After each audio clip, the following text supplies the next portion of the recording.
चला आज नवीन साडी घातल्यामुळं तुम्हाला कळालंच असं आज कुठंतरी दौरा आहे. तर आज चालले मी नगरला, कारण मामाला आहे ना काल एकाएकीच हे आलं हार्ट अटॅकचा झटका. तर त्याच्यामुळं त्यांना भेटायला चालले वेळेत घाटाला.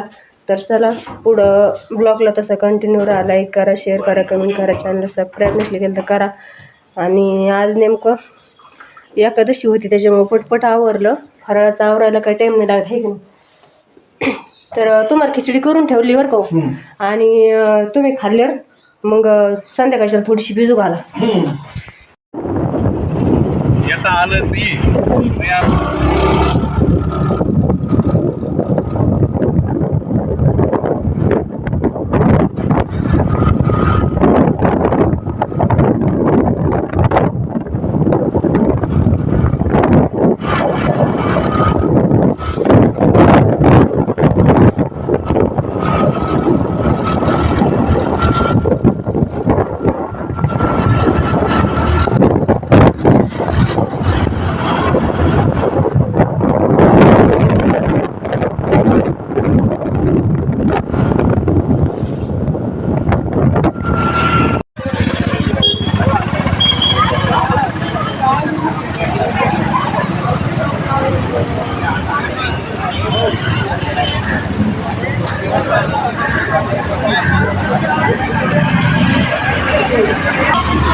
तिथून एक तो उरकत नव्हतं आवडलं आणि इथं आलं. तर करंजीत गाडी नाश्त्याला थांबली, ड्रायव्हरांच्या नाश्त्याला गेले. तर 15-20 मिनिटात निघाल्या एखाद्याच गाडी इथून. तर चला मग तुम्ही तसं ब्लॉगला कंटिन्यू राहा. तुमच्याशी पुढं शेअर होणारच आहे, कुठं जाणार आहे, काय करणार आहे की नाही. तर कधी निघती घरी धावपळ करून आवरायचं आणि ती निघाली. चला मग जावं लागेल आता.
बसले आता काय माहिती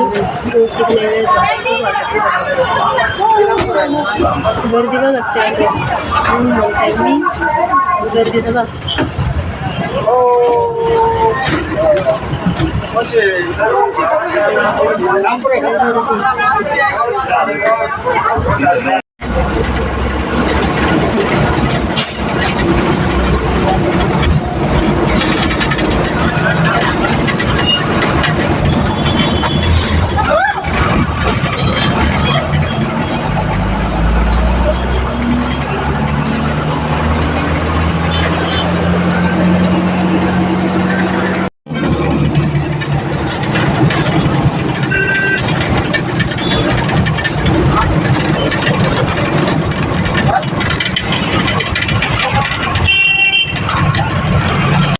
अय्यो म्हणू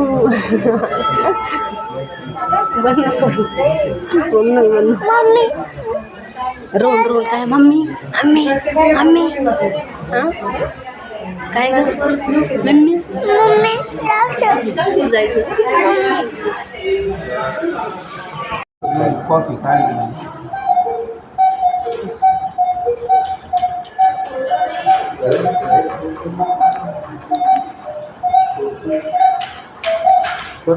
मामाच्या मुलाला जेवण घालून राहिले त्याला म्हणलं चला आपण दोघं जेवण करू. ते जेवणलाच नव्हतं, आम्ही खाल्लं होतं आल्या आल्या, त्यानं नव्हतं खाल्लं, मग त्याला घेऊन आले इकडं जेवायला. लहान मामाचा मुलगा एकच आहे त्यानं.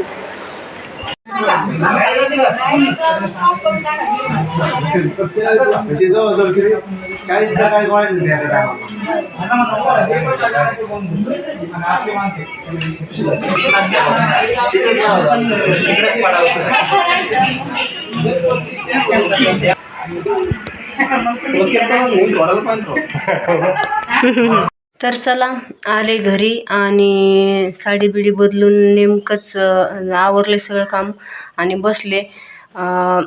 घरी यायला भरपूर टाईम झाला, त्याच्यामुळं मग ब्लॉग घरी आल्यावर घ्यायला वेळच नाही भेटला. तुम्हाला तर माहिती आहे आपल्या मागं घरी आले की जनावर ढोराची कामं असते, तर मग त्यामुळं नाही जमलं.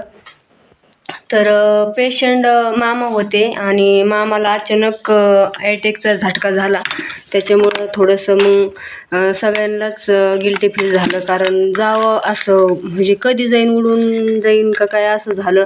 मग तिथं जेवढं घेता येईल तेवढंच थोडं थोडं शूट घेतलं. कारण तुम्हाला माहिती आहे दुःखाच्या ठिकाणी माणूस जास्त शूट घ्यायचे प्रयत्न करीत नाही. कारण आपण जर शूट करायला लागलो तर वेगळाच गैरअर्थ होतो, आहे की नाही. कारण दुःखाच्या ठिकाणी असं थोडं सगळ्याचे चेहरे इमोशनल असतात आणि आपण हे असं काम करायचं बरं नाही वाटत, पण तरी त्यातली त्यात घेतला थोडा थोडा. तर सगळेच काल पाहुणे ना परवा दिवशी अचानक दुपारी झालं आणि सकाळीच झालं होतं, पण दुपारी फोन आले आम्हाला. तर अचानक सगळेच गेले मग तिथं भेटायला सगळ्यांनाच, म्हणजे रावण असं झालं. सगळे संगच आले आणि सगळेच नातेवाईक संगच असल्यामुळं थोडा गोंधळ पण होतो, मग कोणाचं काय कोणाचं काय, आणि थांबायचं कुणालाच नसतं. सगळं तर तास 2 तास तिथं उभा राहायला वेळ असतो. तर मग त्याच्यामुळं म्हटलं नको, गप्पा मारता मारता शूट घ्यायचं थोडं विसरून गेले आणि पेशंटला भेटायला गेले. त्यावेळेस बी गप्पा मारता मारता मी मामाने भरपूर वेळा गप्पा मारल्या. मी 2-3 वेळा गेले ते आतमध्ये त्यांच्याकडे बी.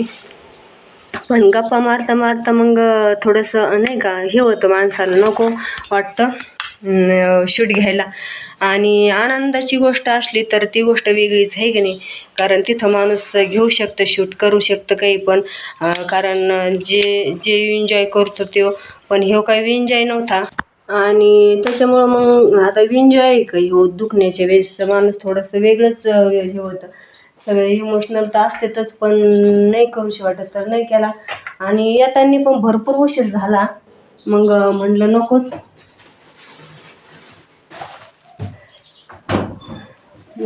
शूट घ्यायला.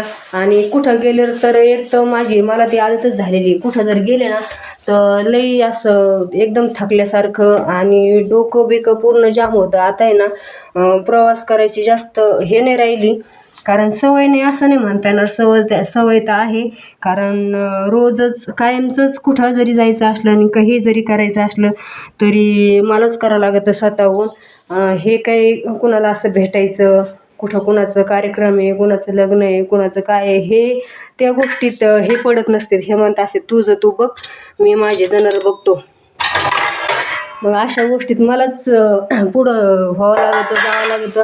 आणि तुम्हाला तर माहिती आहे नातेवाईकांचं कसं असतं, नाही गेलं ना तर लगेच म्हणजे कार्यक्रम असो किंवा कोणाचं दुःखाचं काही असो, नाही गेलं तर लगेच असं वाटतं किंवा ते आपल्याकडं आलं नाही आणि त्यांनी असं नाही केलं, त्यांनी तसं नाही केलं.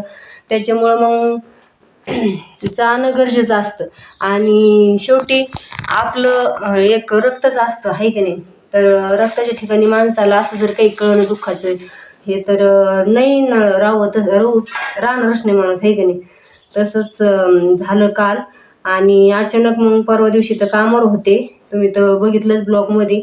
पण काल असं कळल्यानंतर मग मी काही थांबले नाही, घरी आवरलं. काल एकादशच होती, फराळाचं ते केलं तिथं पण मग मामी होत्या सोबत, तर मामीला उपवासच होता. मग मामीला फराळाचं नेलं आणि मामाच्या मुलाला डबा नव्हता नेला, पण मग मी खिचडीच भरपूर नेलती आणि सगळे जेवले. पण जे स्वतः माणूस असतं ना त्याची थोडी पळपळ होत असते, कारण त्यांना एकच मुलगा आहे आणि त्याचं अजून लग्न झालं नाही. त्याला पण लहानपणातच खूप हे काय म्हणतात ना, जबाबदारी पडली. तर त्याच्यामुळं तो धावपळ करीत करीत त्याला म्हणजे ते रिपोर्ट हे आणायला लावलं होतं त्याला. ते रिपोर्टच भेटत नव्हते. तर त्याला यायला आम्ही सगळ्यांनी थोडा थोडा नाश्ता केला, पण त्याला यायला टाईम झाला. त्याला 2:30-3 वाजले आणि नंतर सगळे बसल्यानंतर बी मग त्याला जीवशी वाटेना. पण मग मी म्हणलं आता आपल्याला घरी यायचं तर चला याला जीव घालून जाऊ.